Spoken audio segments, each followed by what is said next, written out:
نزل فيلم للراحل العظيم احمد زكي. احمد زكي كان بيعمل حسن هدهد الملاكم الواد الصايع، تمام. في الفيلم ده احنا شفنا شخصيه جديده علينا شويه. حسن هدهد كان حلق شعره حلقه اتسمت على اسم الفيلم كابوريا. اللي ما شافش الفيلم او يعني اللي ما شافش الحلقه دي او ما عصرهاش، الحلقه دي كانت انك بتقصر شعرك قوي من الجنب وتسيبه من فوق طويل شويه. الفيلم ده كان عامل قلبان. الشباب في الوقت ده كانت بتحب تقلد الحلقه دي قوي، تقلد حسن هدهد. وانا كنت لسه عيل صغير عايز اعمل زيه. اشمعنى انا يعني هي جت عليا؟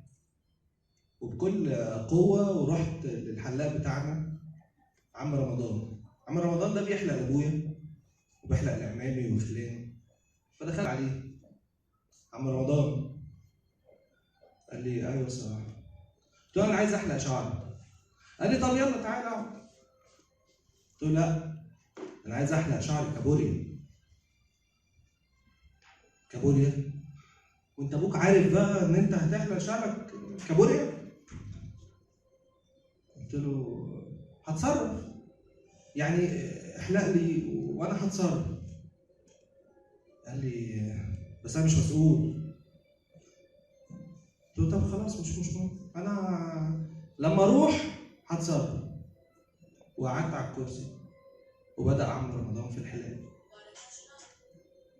ونزلت اتحركت على البيت. كنت حاسس ان انا حسن هدهد نجم كده ماشي في الشارع. ووصلت البيت عادي جدا مبسوط يعني. وامي اول ما شافتني وكاني ضربت كرسي في الكلوب وراحت مصوته: ايه اللي انت هببته ده؟ مين بوظ لك شعرك؟ شعري مش بايظ على فكره.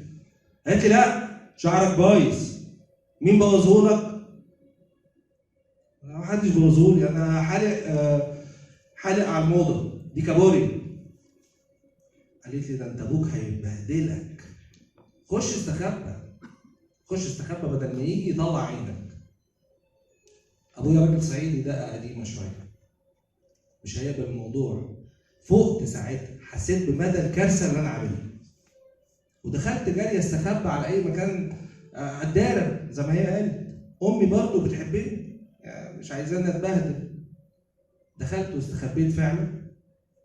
ابويا دخل من بره واول حاجه عملها: فين صلاح؟ هو جاي لي انا مخصوص يعني؟ والنهارده تحديدا؟ سكت، قلت يمكن شويه وهينسى. ما نسيش. فين صلاح؟ طلعت ايوه يا حاج. ايه ده؟ ايه اللي انت عامله في شعرك ده؟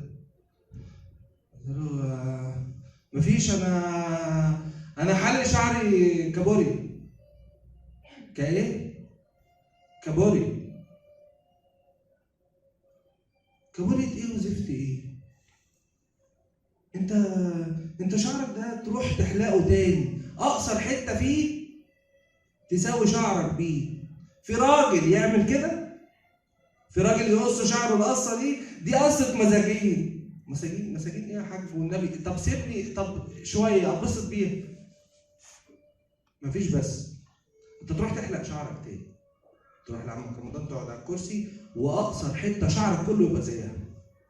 طب مفيش. طيب مش انا اللي اديتك الفلوس عشان تحلق بيها شعرك؟ يبقى تحلق زي ما انا عايز مش زي ما انت عايز. اول درس. ومن ساعتها وانا ما باخدش فلوس من ابويا عشان احلق شعري تاني. واتعلمت ان لما اكون عايز اعمل حاجه لازم اكون دافع فلوسها.